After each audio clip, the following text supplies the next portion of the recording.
made a big impression on me was the first Organic Research Centre conference I went to. There was a weed scientist from Denmark. I think he was called Bo Melander. And two things he said stuck in my mind. One was, you have an appreciably better weed suppressing effect if you keep your Leys down for 3 years or more. He also said, if you plant more than 4 species in your ley, you gain an extra, as it were, 6 months of fertility building. So back home, I had a farm which had been conventional for a very long time. It had not seen any livestock for about 20 years. So there was very little infrastructure. Half the farm, previous to me going there, had been converted to organic. And I really wanted to convert the rest of it and to keep what we had organic. But someone spoke earlier about how easy and possible, not easy, it's never easy, how possible it is to just have an organic rotation with plants alone. But I found the expense of having Leys down for hopefully 3 or more years without a return on them left a very big hole in the farm budget. Equally, I wasn't ready to make the considerable investment of getting my own stock. I would have needed a lot of help, some labour. My own expertise was not good. And fortunately, a nearby organic farmer, we have now been collaborating, this is our 5th year. So I put down the Leys for him, and as he pays for the percentage of the farm in grass, I've been able to gradually, incrementally put the infrastructure in. So that's boreholes, perimeter fencing, cattle crushes, as well as quite an extensive electric fencing system. Before he came, we spent a lot of time mowing, mulching to keep the weed burden down. Now I find the cattle do the job for me. When they have been grazing in field, we do often then top it just to even out the sward. We also now, the subject has come up, min-till, and 2 things, going back to Bo Malone as well, Bo Melander, I think he was,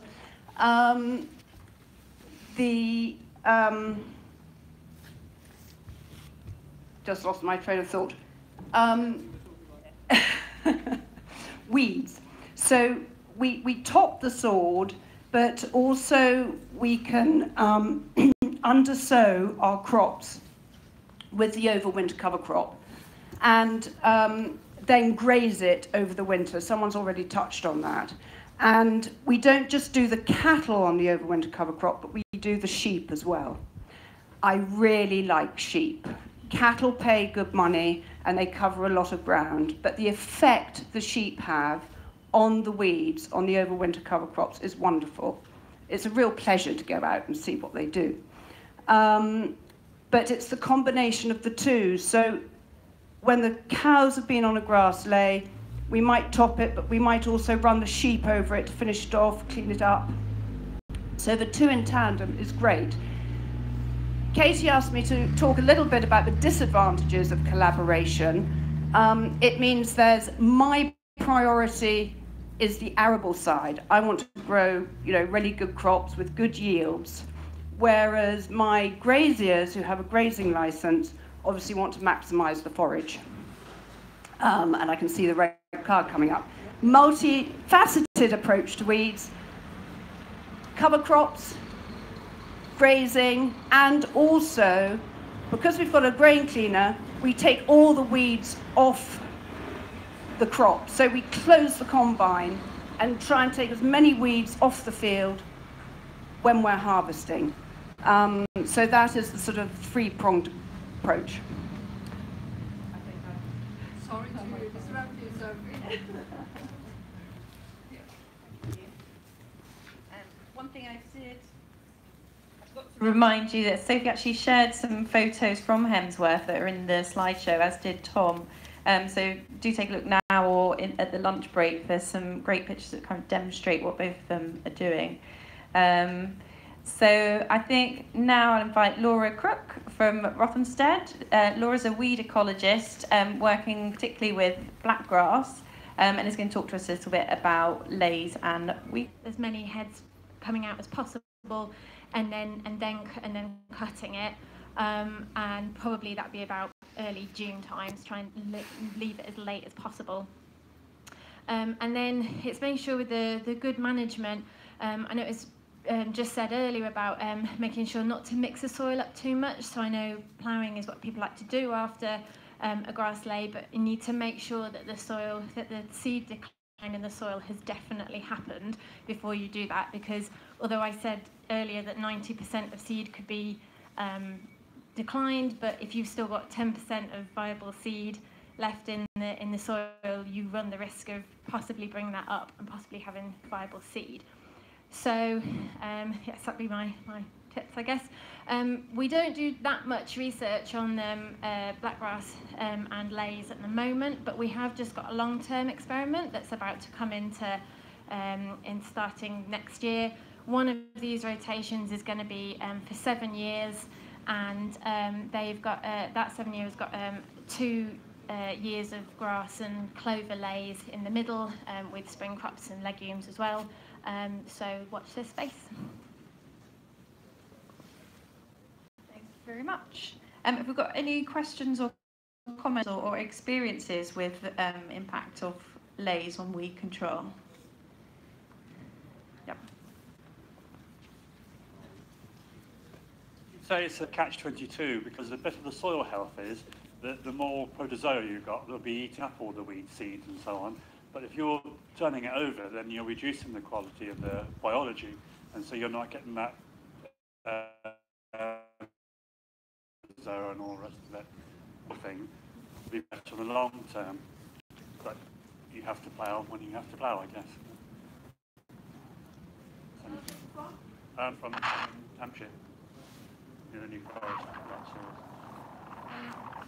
Yeah, so yeah, I think talking with blackgrassing kind of cultural control methods, that definitely ploughing is suggested, and so kind of rotational ploughing, so every 3 or 4 years, if you have the chance to plough, to hopefully put all that seed that's at the top, hopefully bury it, but it has to be done well to make sure that it's fully inverted, and so I do understand it is a catch-22. You're trying to get the right cultivations.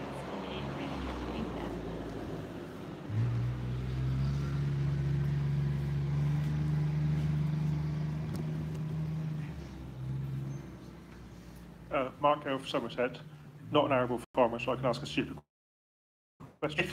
If you actually are putting in a 3-year grass lay, and then you're putting it back to arable, say a cereal crop, if you plough it, you're liberating the carbon that you've put in there. Is there an option, if you're non-organic, to desiccate that grass crop and direct drills into it if you've got appropriate soils? And has any research been done on that? And looking at the outcomes in terms of yields with a ploughed and then a cereal crop, or a direct drilled and cereal crop following the 3 years?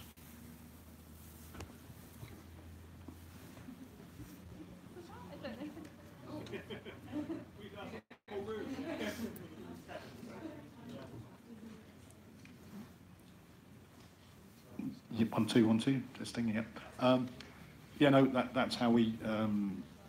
So both when we're in, we don't plough. When we're taking it out, we don't plough as well. So we're using a stale seed bed, and we're desiccating it. So it can be done, but obviously it depends on the system. If you're organic, obviously you can't do that. Great, thank you. Also, I wonder about the impact of different animals on weed control and grazing effects. So I wonder, Sophie, you mentioned about the difference between sheep and cows, or have you noticed any difference between sheep and cows, and then the type of weeds that you're seeing coming through? Or what kind of impact is that having on arable weed? Yes, unfortunately, the cows do sometimes give rise to weeds, particularly where they congregate for shelter or water. We often get a really big flush of dogs, but we mow them down often, or with that thing, strimmer. That's right, because it's not such a big area. And very often we just end up scratching in some really tufty grass or red clover or something. So it's not a big problem, but it definitely happens. And the sheep seem to be less fussy. They're happy to eat charlock and things. So we've got a field at the moment that went into ryegrass and vetch.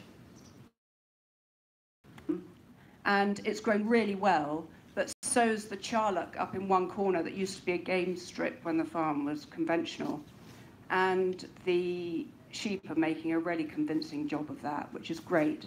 And we're looking to move towards, so for instance, with the very low growing cover crops, trefoil with white clover, we did that under beans. And I would like to do it now under spring crops and winter crops, actually, because when they have been really well grazed, the shapes already this year, and it's just all sort of mossy carpet, and I think we could direct drill into that. So that's the. Sounds good. Thank you. Yep. Oh.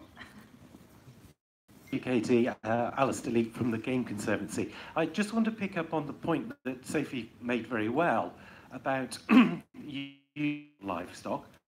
I think if you look at many arable farms, you've got the issue of shedding, fencing, water supplies. You're going to have to do NVZ calculations for your manures. You've got to do, which means you're probably going to need a herdsman to come in, and all those things are barriers. So the secret is to minimise the fertility as you can, and get that down to 18 months at best, and then grown an 8-ton crop of wheat. And if you bear in mind you need 23 kilos of nitrogen for a ton of, that meant we managed to produce over 200 kilos